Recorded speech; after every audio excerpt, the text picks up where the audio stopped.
ndagushuje kandi nkuhaye ikaze wowe udahwema gukurikirana ibiganiro bya Hodari Empire. None ku itariki ya 10 Werurwe muri uno mwaka 2026 nibwo igitangazamakuru Fobianizi cyashize hanze urutonde rw'abantu batunze amafaranga, no kuvuga abafite agatubutse kurusha abandi ku isi, aho batunze arenga miliyari ibihumbi n'ibihumbi 20, bigaragara ko yiyongereyeho miliyari ibihumbi 4 ugereranyije no mu mwaka washize wa 2025. Ni urutonde Fobianizi ikora buri mwaka, ndetse urwa 2026 rwo rukaba rwagaragaje ko abantu ibihumbi 3 barengaho 428 aribo barirwa muri za miliyari z'amadolari ya Leta Zunze Ubumwe za Amerika.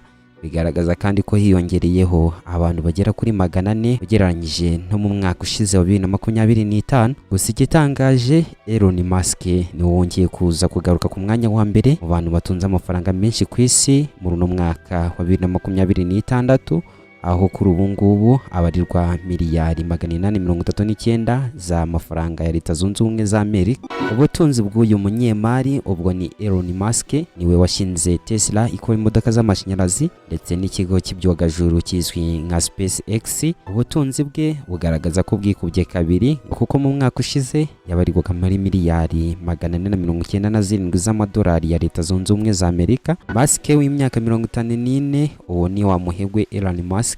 Kuri ubu ngubu akaba afite imyaka 54, akaba akubye hafi inshuro 3 mu byerekeye ubukungu bwa n'amafaranga. Larry Page na Sergey Brin bari mu bashinze Google, akaba ari nabo bamukurikira. Larry Page nk'uko twari tumaze kubivuga niwe ukurikira Elon Musk, ubwo ari ku mwanya wa kabiri, aho abarirwa muri miliyari 257 z'amadolari ya Leta Zunze Ubumwe za Amerika. Uyu mugabo kandi akomoka muri Leta Zunze Ubumwe za Amerika, akaba ari nawe washinze Google tuzi kuri uno munsi. Sergey Brin niwe usanga ku mwanya wa gatatu mutunze amafaranga menshi kurusha abandi ku isi mu mwaka wa 2026 turimo, aho kuri ubu ngubu abarirwa kuri miliyari 237 z'amadolari ya Leta Zunze Ubumwe za Amerika. Uyu mugabo kandi nawe akomoka muri Leta Zunze Ubumwe za Amerika, akaba nawe ari umwe mu bashinze Google tuzi kuri uno munsi, aho yafatanyije nka Larry Page. Jeff Bezos niwe dusanga ku mwanya wa 4 mu butunzi amafaranga menshi kurusha abandi ku isi muri uno mwaka turimo 2026, aho kuri ubu ngubu abarirwa muri miliyari 224 z'amadolari ya Leta Zunze Ubumwe za Amerika. Uyu mugabo nawe kandi akaba akomoka muri Leta Zunze Ubumwe za Amerika, akaba yarashinze Amazon, rumwe mu mbuga zikomeye zicururizwaho kuri murandasi. Amazon uyu mugabo yaje kuba yayibyaza ibindi bigo nka Amazon Prime igurisha ifatabuguzi byo kureberaho filimi. Si ibi gusa, kuko anafite ikigo gikora ibyogajuru nawe yise Origin. Mark Zuckerberg niwe dusanga ku mwanya wa 5 mutunze amafaranga menshi kurusha abandi ku isi, aho mu mwaka turimo 2026 ari kubarirwa muri miliyari zigera kuri 222 z'amadolari ya Leta Zunze Ubumwe za Amerika. Uyu mugabo kandi nawe akomoka muri Leta Zunze Ubumwe za Amerika, akaba ari washinze Meta ibarizwamo Facebook, Instagram, WhatsApp, Facebook Messenger na Threads.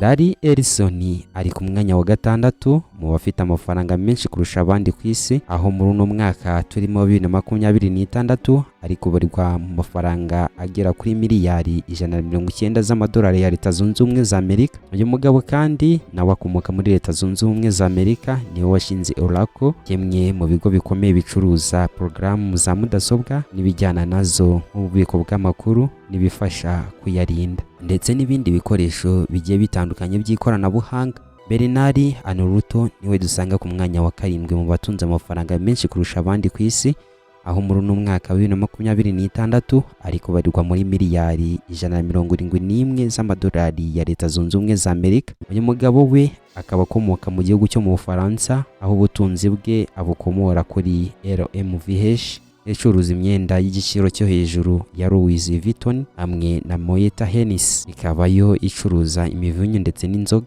Johnson Honga niwe uri ku mwanya wa 8 mu batunze amafaranga menshi kurusha abandi ku isi, aho muri uno mwaka wa 2026 ari kubarirwa muri miliyari 154 z'amadolari ya Leta Zunze Ubumwe za Amerika. Uyu mugabo we akaba akomoka mu gihugu cya Taiwan, akaba afite n'ubwenegihugu bwo mu gihugu cya Leta Zunze Ubumwe za Amerika. Ubutunzi bwe afite kuri ubu ngubu abukomora kuri NVIDIA, ikigo gikora chips zigiye zitandukanye. Chips ni utwuma dutoya tugenda dukora nk'ubwonko bwa mudasobwa, telefone n'ibindi bikoresho by'ikoranabuhanga. Chips kandi zikaba zifasha ibikoresho by'ikoranabuhanga mu gusesengura, gutunganya amakuru ndetse no kuba byafata ibyemezo. Ni natwo kandi kuri ubu ngubu dutuma mudasobwa cyangwa telefone bimenya icyo gukora iyo ukanze cyangwa ukoze ahantu runaka. Naho Warren Buffett niwe dusanga ku mwanya wa 9 ku rutonde rw'abatunze amafaranga menshi kurusha abandi ku isi muri uno mwaka wa 2026, aho kuri ubu ngubu ariko barirwa miliyari 149 z'amadolari ya Leta Zunze Ubumwe za Amerika. Uyu mugabo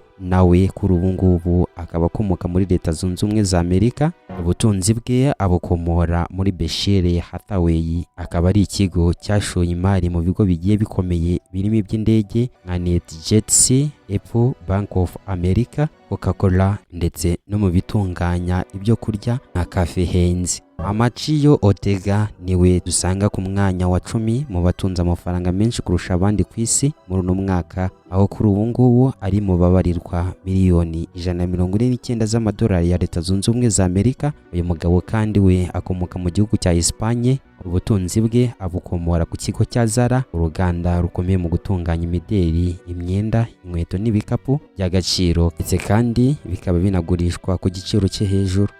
Ngayo nguko aba nibo bahigwe batunze agatubutse muri uno mwaka wa 2026. Iyi ni Hodari Empire, aho igisobanuro cy'intwara ari ukuvuga ku bw'inyungu rusange. Kanda like, subscribe, share, comment kugira ngo ubane natwe mu biganiro bigiye bitandukanye. Ukaba uri kumwe nanjye Uwimana Damien Hodari.